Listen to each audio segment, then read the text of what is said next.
Era madrugada em uma pequena cidade do interior de Minas Gerais. O hospital municipal estava silencioso, quase vazio. Apenas algumas luzes fluorescentes piscavam fracamente nos corredores desgastados pelo tempo. De repente, o som das portas automáticas se abrindo quebrou o silêncio da noite. Uma ambulância chegava sem aviso prévio. Dentro dela, um homem inconsciente, sozinho, nenhum acompanhante, nenhuma identificação. Apenas um corpo inerte e sinais vitais instáveis. Os paramédicos descarregaram a maca com urgência, enquanto chamavam os enfermeiros do plantão noturno. Ninguém sabia quem era aquele homem, de onde vinha ou como havia chegado até ali. Sua pele estava pálida, suada, e ele respirava de forma irregular. As pupilas estavam amplamente dilatadas, mesmo na baixa iluminação do pronto-socorro. Os primeiros exames apontavam pressão arterial baixa e pulso fraco. Era evidente que algo grave havia acontecido, mas o quadro clínico não era familiar. Aquela seria uma noite inesquecível para todos que trabalhavam ali.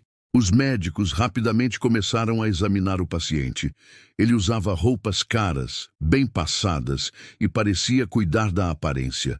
Tinha unhas bem feitas, cabelos cortados recentemente e calçava sapatos de couro importado. Mas as mãos traziam marcas, arranhões profundos nas costas dos dedos, cicatrizes antigas nos braços e um ferimento ainda fresco no pescoço. Não havia sinais de trauma craniano ou impacto forte, o que descartava acidente automobilístico ou queda. A equipe médica tentava entender o que causara aquele estado tão crítico. Foram coletadas amostras de sangue e urina, e o paciente foi conectado aos monitores cardíacos e ao oxímetro. Seu batimento cardíaco era irregular, e sua saturação de oxigênio estava perigosamente baixa. Era como se seu corpo estivesse lutando contra algo invisível. O primeiro diagnóstico sugerido foi intoxicação. O quadro apresentado lembrava muito o de alguém que havia ingerido uma substância desconhecida. Mas os sintomas eram confusos.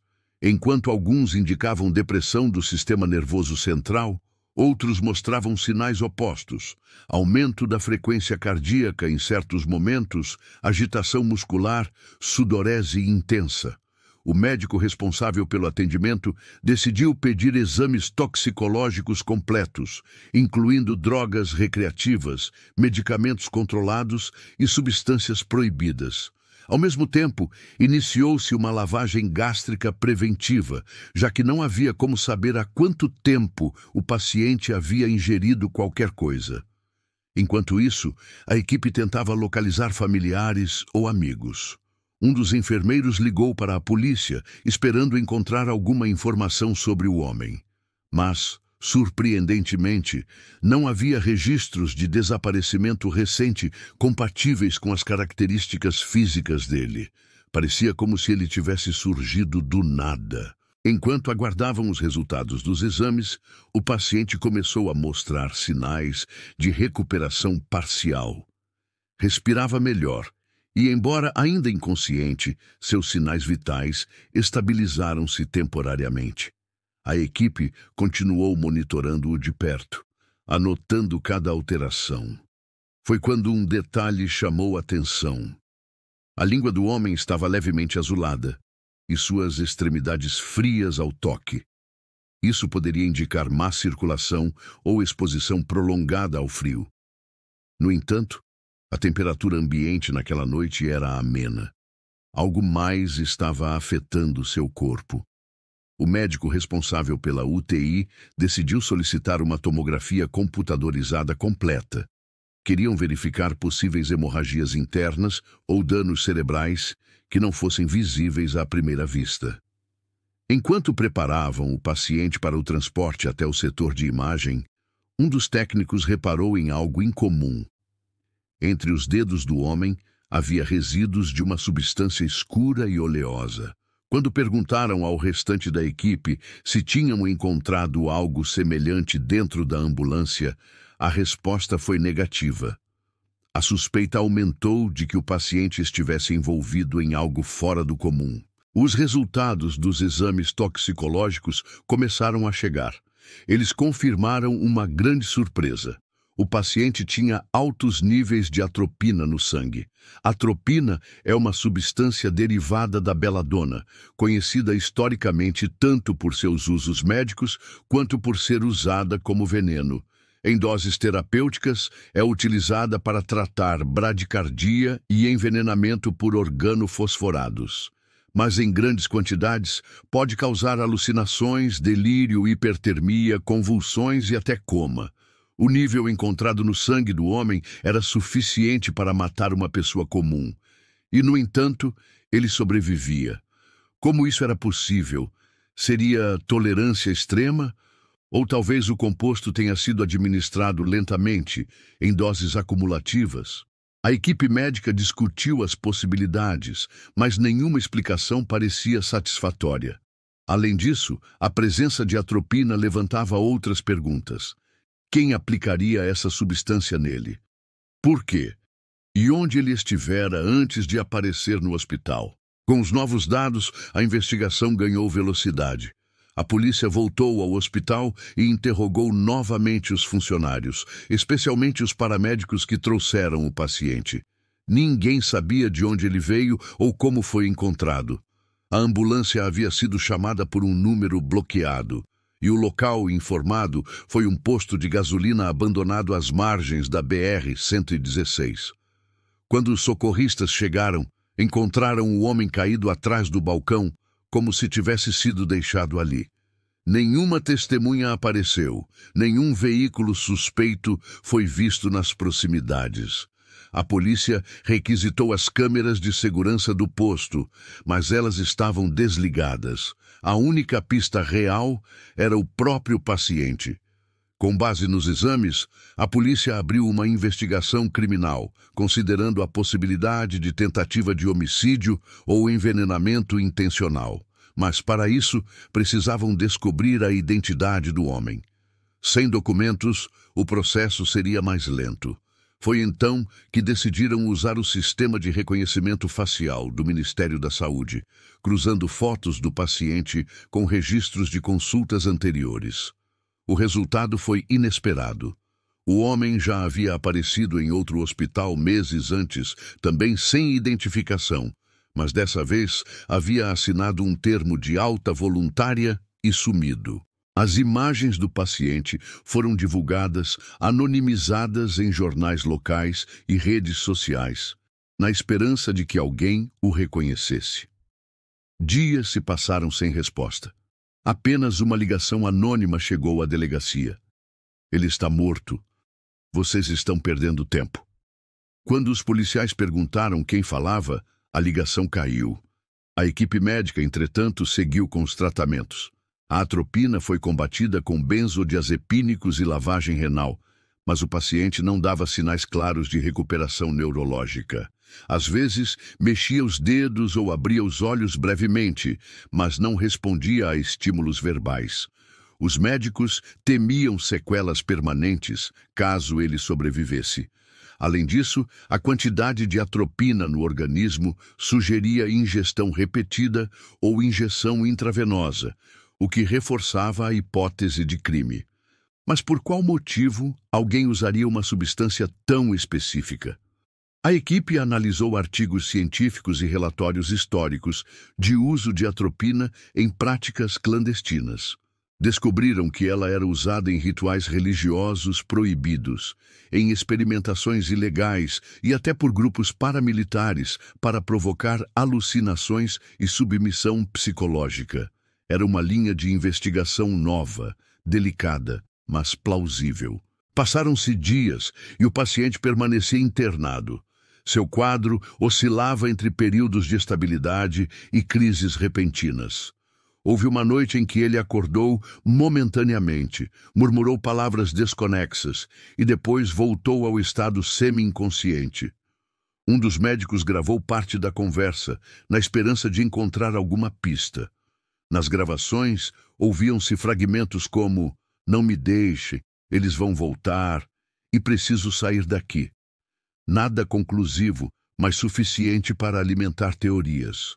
A polícia aumentou a vigilância no hospital, receando que alguém tentasse terminar o trabalho. Mas nada aconteceu. Na mesma semana, um novo laudo médico revelou algo intrigante. O paciente apresentava microfraturas ósseas em diferentes partes do corpo, todas em fase inicial de cicatrização. Isso indicava traumas repetidos, possivelmente sofridos semanas antes. Alguns desses machucados eram consistentes com lesões causadas por contenção física, como se ele tivesse sido amarrado ou imobilizado por muito tempo. A suspeita de sequestro ou detenção ilegal tornou-se real. Se ele realmente fora mantido preso, onde estaria o local? E quem teria o libertado e o deixado no posto de gasolina? A investigação policial começou a seguir caminhos distintos. De um lado, a equipe médica tentava entender o funcionamento do corpo do paciente diante da overdose de atropina.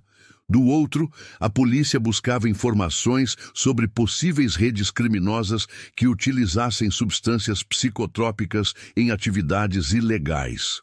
Um dos agentes descobriu que, anos antes, uma operação federal havia desmontado uma clínica clandestina que realizava experimentos com compostos químicos em pessoas desaparecidas. Embora o caso fosse antigo, alguns nomes reapareceram nos registros do hospital. Um dos médicos envolvidos naquele projeto desapareceu misteriosamente após a investigação, e seu paradeiro era desconhecido. A polícia decidiu investigar se o paciente teria algum envolvimento com esse grupo. Enquanto isso, o laboratório do hospital realizava análises mais profundas do sangue do paciente, buscando vestígios de outras toxinas ou marcadores genéticos que pudessem ajudar a identificá-lo.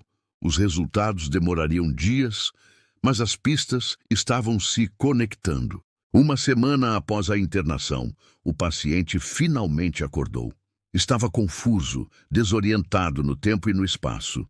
Demorou horas para responder perguntas coerentes. Quando perguntado sobre seu nome, ele hesitou por alguns segundos, como se tentasse lembrar. Depois disse: "Eu não sei." A equipe médica ficou perplexa. Perda de memória, trauma cerebral, efeitos residuais da atropina. Ninguém sabia ao certo. O paciente parecia assustado, olhava constantemente para a porta do quarto e pedia água com frequência. Quando os médicos perguntaram onde ele estivera antes de acordar no hospital, ele balançou a cabeça negativamente e sussurrou: "Não posso contar. Eles me encontram de novo." A partir daquele momento, o caso deixou de ser apenas médico e passou a ser uma questão de segurança nacional. A polícia reforçou a vigilância e transferiu o paciente para um quarto com acesso restrito. Mas no dia seguinte, algo inacreditável aconteceu. Na madrugada seguinte, o paciente sumiu. Simples assim. Ninguém viu como nem quando. As câmeras do hospital registraram movimentação estranha no corredor próximo ao quarto dele, mas as imagens estavam distorcidas, como se alguém tivesse interferido nelas. Os sensores de movimento foram desativados por alguns minutos. Quando os enfermeiros fizeram a rotina de verificação, o quarto estava vazio. A cama desarrumada, a janela aberta e nenhum sinal de luta. O paciente havia saído sozinho. A polícia iniciou uma busca imediata, mas não encontrou nenhuma pista concreta. O homem simplesmente desapareceu. A única coisa que restou foi a ficha médica incompleta, os exames e as dúvidas que só aumentavam. Alguns acreditavam que ele havia fugido por medo. Outros achavam que fora levado por quem o colocou ali desde o início. A investigação continuou, mas, sem depoimento do paciente, tudo ficou ainda mais complexo. Os dias seguintes foram tensos. A polícia entrevistou todos os funcionários do hospital, inclusive os de limpeza e segurança. Ninguém havia notado nada fora do comum. As câmeras do prédio, que normalmente gravavam em loop, tiveram um erro técnico justamente naquela noite. Nenhum registro foi salvo. A única imagem útil era de um homem saindo do hospital pelas escadas de emergência, mas seu rosto estava oculto por um capuz. A suspeita cresceu de que alguém interveio para tirar o paciente dali. Mas por quê? Qual o interesse em mantê-lo escondido? A equipe médica tentou manter o foco no trabalho, mas a sensação de que algo maior estava acontecendo pairava no ar. Alguns profissionais relataram sentir-se vigiados, e um dos médicos recebeu uma mensagem anônima no celular. Parem de procurar, vocês não sabem com quem estão lidando. Meses se passaram e o caso foi arquivado oficialmente como desaparecido sob circunstâncias não esclarecidas. A polícia encerrou as buscas e o hospital removeu o nome do paciente dos registros. As equipes médicas envolvidas receberam orientações de não comentar o caso publicamente. Apesar disso, o mistério permaneceu vivo entre quem viveu aquilo. Muitos continuaram fazendo perguntas em silêncio. Quem era aquele homem? Por que ele foi deixado ali? E por que, após acordar, ele escolheu fugir? As respostas nunca vieram, mas os exames médicos realizados durante a internação continuaram sendo estudados por especialistas. Alguns artigos científicos foram escritos sobre o caso, sempre de forma anônima, destacando o comportamento incomum do corpo humano frente a altas doses de atropina. Esses textos geraram debates em congressos de toxicologia e medicina legal. Alguns pesquisadores sugeriram que o paciente poderia ter uma mutação genética rara que permitia tolerância a certas toxinas. Outros acreditavam que ele havia sido condicionado fisicamente para suportar essas substâncias. Nenhuma teoria foi provada, mas o caso se tornou referência acadêmica. Um ano depois, um novo caso semelhante surgiu no Paraná. Um homem foi encontrado em um motel abandonado, com sintomas idênticos: pupilas dilatadas, sinais de atropina no sangue e múltiplas microfraturas. Quando a polícia investigou, descobriu que o paciente havia usado o mesmo tipo de roupa cara e calçava o mesmo modelo de sapato do caso mineiro. A coincidência era grande demais para ser ignorada. A investigação foi retomada e os dois casos começaram a ser vinculados. Alguns especialistas acreditavam que os homens poderiam fazer parte de um grupo experimental, ou que estivessem sendo usados como cobaias em algum tipo de programa ilegal. A mídia local noticiou o suposto padrão, mas poucos deram atenção. A polícia, porém, passou a tratar o caso com mais seriedade. Novas linhas de investigação foram abertas, incluindo a possibilidade de existência de uma rede internacional que traficava pessoas para fins de pesquisa humana clandestina. A história do Homem da Meia-Noite tornou-se um mito urbano na cidade onde tudo começou.